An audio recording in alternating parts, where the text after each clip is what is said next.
Hi boos, and welcome back to my channel. And if you're new, then welcome to my channel.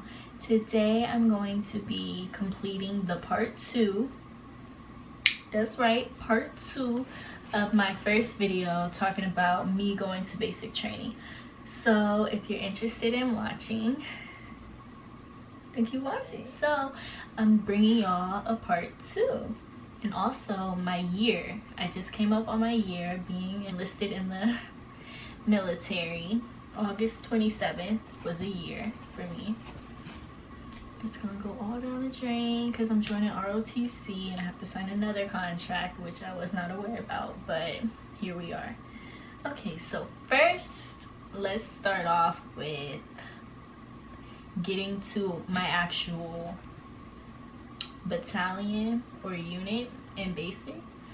Leaving reception. So while we were leaving reception, we got on the buses with all of our duffel bags, everything that we got from reception to bring to actual basic camp. And so we get on the bus, and when we get to our destination, I'm looking around looking for drill sergeants because, you know, the shark attack, it didn't happen for real when we got to reception. So I was like, okay, it might happen now.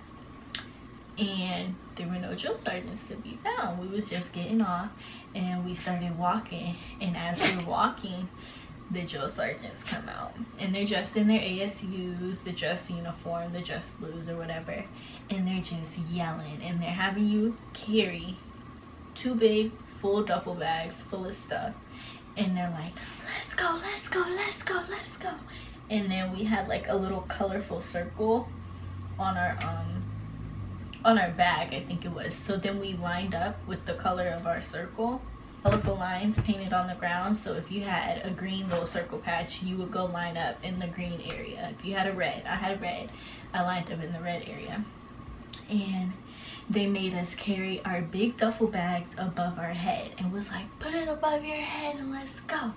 And so people were struggling, they're like, oh, I can't do it. And they're like, let's go, let's go. And I'm like, oh my gosh, what? And then I get to where I'm supposed to be, and they have us hold our bags above our heads and run in place. And so we're running in place and holding it and holding it. And I'm actually surprised that I did as good as I did, because I never really worked out before I left to join the military. So I wasn't completely fit, but I wasn't like super unfit either, because I am athletic and I've been running track in the past, like all that. So it's not like I was unfit, but I wasn't super fit and ready to be doing all that. So when I did accomplish that for as long as I did, I was like, oh, look at you. And so eventually that shit got heavy. And so I'm struggling to hold it up, and it's just falling and falling. And I'm like, oh my gosh. And if it fell, it was like, pick it up. And so I'm struggling. It was heavy, like my arms was burning, like, oof. And then after we do that, we run out to this big field where we did PT later on, but I didn't know that. So we went out to the big field where we do PT, and we had to dump out all of our bags, all the stuff out of our bags, and they would come through it and check it and make sure it was good, you didn't have any contraband, none of that. And it was crazy because everybody had their stuff all over the place. So then it's like, is this yours or is this mine? So we're like looking at each other crazy, like, I don't know. And they only gave us a certain amount of time to do that. In the Army, they time you, they try and make you quick and fast and just everything high speed. So they was like, let's go, you got this many minutes, this many seconds, let's go. And so I'm like, oh my gosh, trying to get my stuff in my bag. So we did that, and after we did that, they had us call, take out our phone and call our parents. And so my phone was stupid, like it was older and it was slow, so I turned it off, and then I had to turn it back on, and I have like a whole bunch of unread messages. So you know, when you turn your phone on and you have all those unread messages, they come through again through the phone. And so my phone's just like loading all the messages and acting slow, so I couldn't call my mother and tell her that I made it. And so I wanted to cry so bad, but I didn't cry. I was like, get it together. And it was so sad because I'm a Cancer, so I'm very sensitive. I'm actually shocked I didn't cry when this happened, but everybody called their parents and they was crying and it was like, stop crying. And I was like, and I'm waiting for my phone to turn on so I could call my mother, but it won't. And I'm like, so I'm like, you know what, forget it. And I just turned my phone off and I was like, forget it. And so I never called my mom when I got there, and I was sad because everybody else was calling their parents and they was crying. And I was like, dang, I can't even call mine, and who knows when I'm gonna talk to her again. But I was like, Army strong, period. And I didn't cry, so I'm proud of myself for that. But after that, they took us to our bay, actually our platoon bay, not our actual bay where we slept in. They took us to our platoon bay, and that's where everybody who was in our platoon was in that room. And if we was doing something inside, we would go to that room, that bay. And so that's when I met everybody in my platoon, and we had did some paperwork and we introduced ourselves.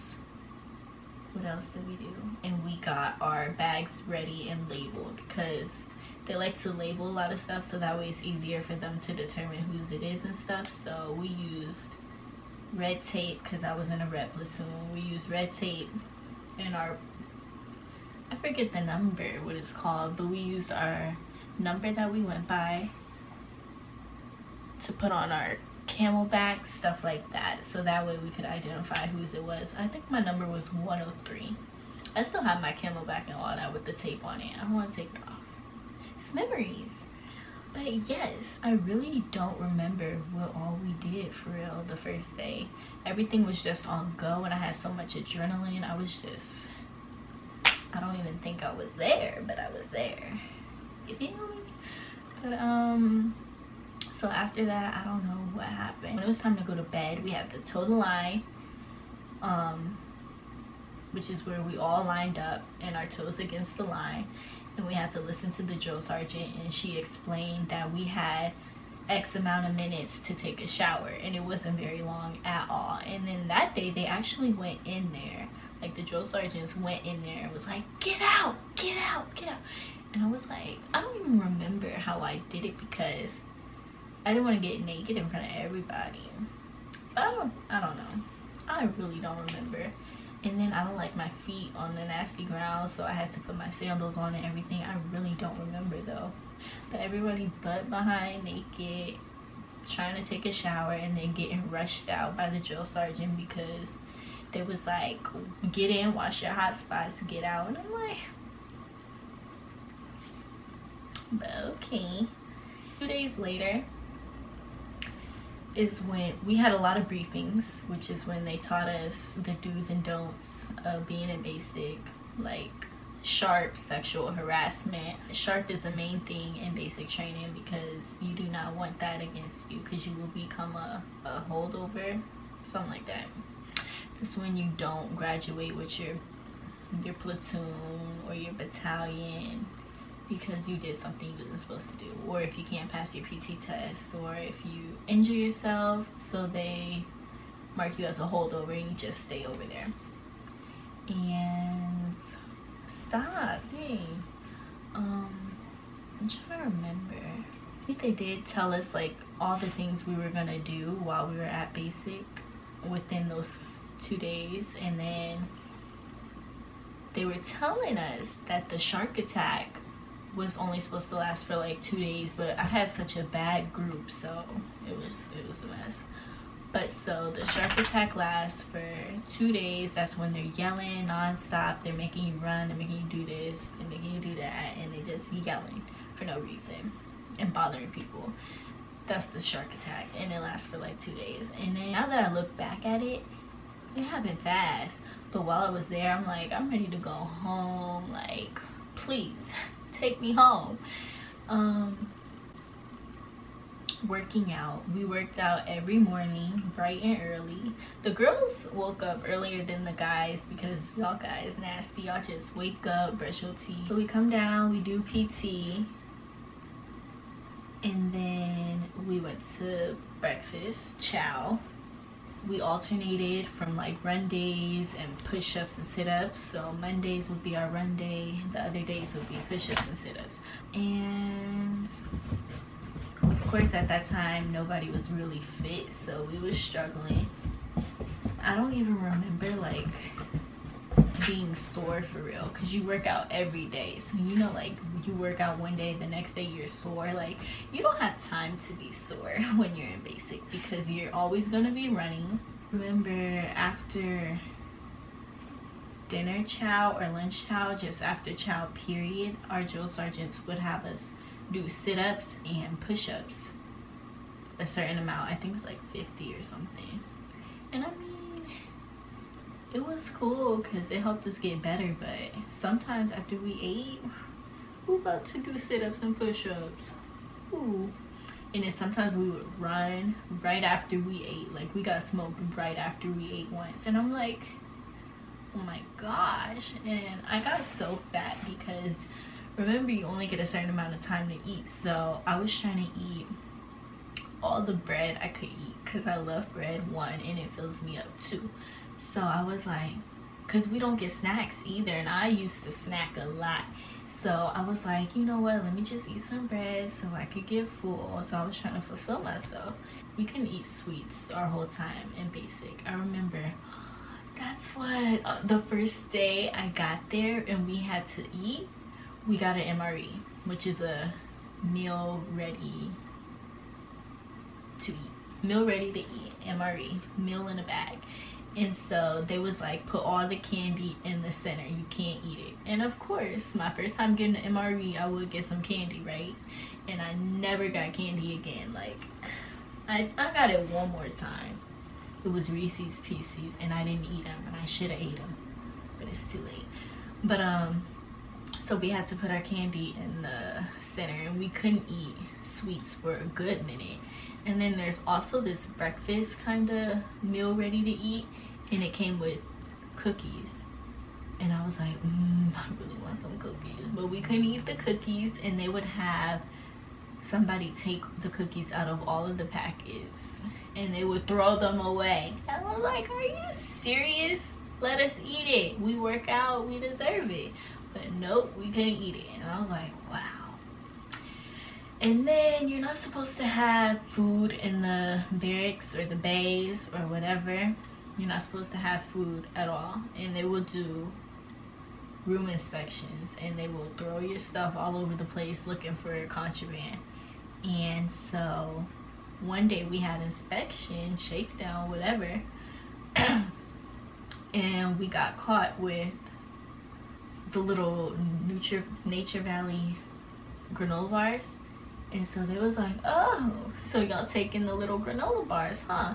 So then after that situation, we can't eat them no more. And I'm like, really? Because that thing was good. I love me some granola bars. So then we couldn't eat them anymore. And gee, let me tell, I feel like this is all over the place, but I mean, it's late, I'm tired, so excuse me for that. Towards the end, the drill sergeants really become cool with you because you're supposed to grow as a person. You're just not supposed to be all bad, you know? So they eventually become chill, and they just be chilling, and y'all just be chilling. Y'all still be working out though. Like, don't. That's what my platoon would get us messed up for, because our drill sergeant was cool and he liked to joke around. So we'd be joking around, and then next thing you know, they forget who he is. Like, he is your drill sergeant. Don't get it twisted. And so they would forget that, and then next thing you know, we getting dropped. And I'm just like, really? And then we had those guys in my platoon who was like workout addicts or something. So when we get smoke and they make us run, we had to run to the brown box. Oh my gosh, that was the worst like phrase ever in basic for me. It was like, brown box, go. We got sent to the brown box so many times. Ugh. I never want to hear brown box ever again. But so we would get smoked, and then our drill sergeant would be, brown box, go. And then the guys would be like, yeah, let's get another one. And I'm like, who? And then, you know, the Army is a team, so they're like, if one person go, y'all all gotta go. So he would send a couple people to the brown box, and then I'm sitting there like, position of attention or parade rest. I'm not moving. I'm not running. He ran by he made that decision on his own, so he gotta run on his own. I'm not running. And then next thing you know, one person dip off and start running with him. Then the next person dip off, and then it's like, y'all just gonna leave your battle buddy? And so then we all gotta go, and I'm like, what? Are you kidding me, bro? Are you for real? Are you for real? And that was that. It was fun though. Like, I guess that made it fun because if you had like people in your platoon who really just don't want to be there, who are negative all the time and don't see the fun out of it, then you're gonna have a miserable time. But if you have funny people in your platoon, you're positive, you make the best out of it, because ultimately, if you look at it, it's to better yourself. You're only gonna get better. You're making this decision for a reason, so you gotta remember why you chose to be in the Army and wear that name on your chest, because there are some hard times, not gonna lie. Like, it was very hard for me to like not catch attitudes and adjust, because people just don't get it. Like, you would think they get it, but they don't get it. Like, they just kept messing up and doing stuff that they wasn't supposed to be doing, and then we would get smoked. But I mean, at the end of the day, I became stronger and more fit, you know. I love my body. I got the muscles now. I'm dead. But while in basic training, you go to the gun range and you go to the gas chamber. You throw a grenade, and there was one thing. Oh, do rock marches. Yes, I could talk about Fire Guard in my next video. I really don't know what to talk about, and I know this is all over the place, so please, please, please, please forgive me. Normally I would have like the notes out, because last video I wrote notes down, but this video I didn't, so it's all over the place, and it's just as it comes to me, I want to talk about it. So I'm going to make more videos like this. If you guys want me to do anything specific or have any specific questions you want to ask me, write it down in the comments below, and I'll be glad to answer them in my next video or in the comments. So, well guys, that concludes this video. If you guys liked it, please be sure to give it a thumbs up and subscribe down below. Bye, boo.